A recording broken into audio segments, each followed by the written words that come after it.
नमस्कार, सुप्रभात।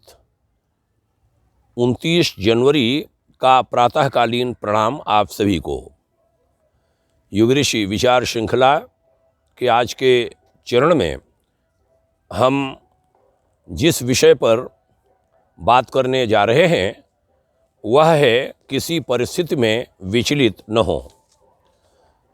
गुरुवर आचार्य श्री राम शर्मा जी ने अखंड ज्योति के अप्रैल 1943 के अंक में पृष्ठ 88 पर लिखा था, जीवन में कई अवसरों पर बड़ी विकट परिस्थितियां आती हैं। उनका आघात असह्य होने के कारण मनुष्य व्याकुल हो जाता है। असह्य माने जिसको सहन करना मुश्किल होता है और अपनी व्यवस्था पर वह रोता चिल्लाता है। प्रिय और अप्रिय घटनाएं तो आती हैं और आती ही रहेंगी। ऐसे अवसरों पर हमें विवेक से काम लेना चाहिए। ज्ञान के आधार पर ही हम उन अप्रिय घटनाओं के दुखद परिणाम से बच सकते हैं। ईश्वर की दयालुता पर विश्वास रखना ऐसे अवसरों पर बहुत ही उपयोगी होता है।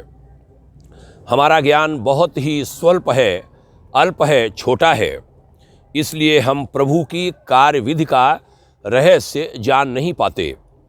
जिन घटनाओं को हम आज अप्रिय देख समझ रहे हैं वे यथार्थ में हमारे कल्याण के लिए होती हैं।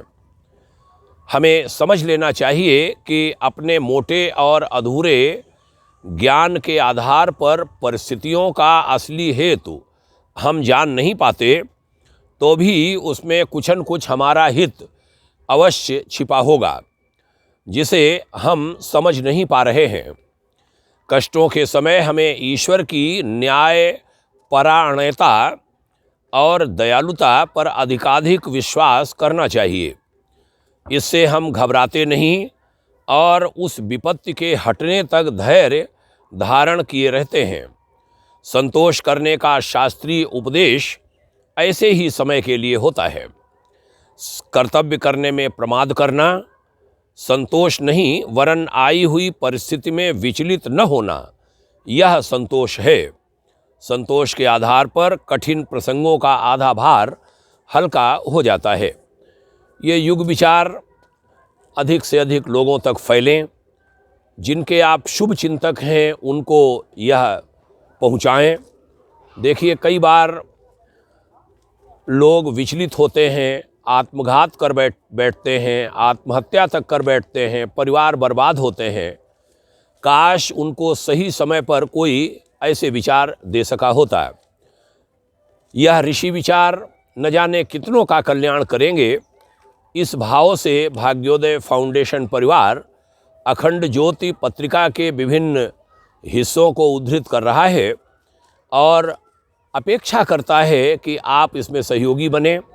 ज्ञान यज्ञ की यह श्रृंखला निरंतर आगे बढ़ती रहे और तकनीक का सहारा लेकर ये विचार अधिकाधिक लोगों तक पहुँचें, इसमें आप भी सहयोग करिए।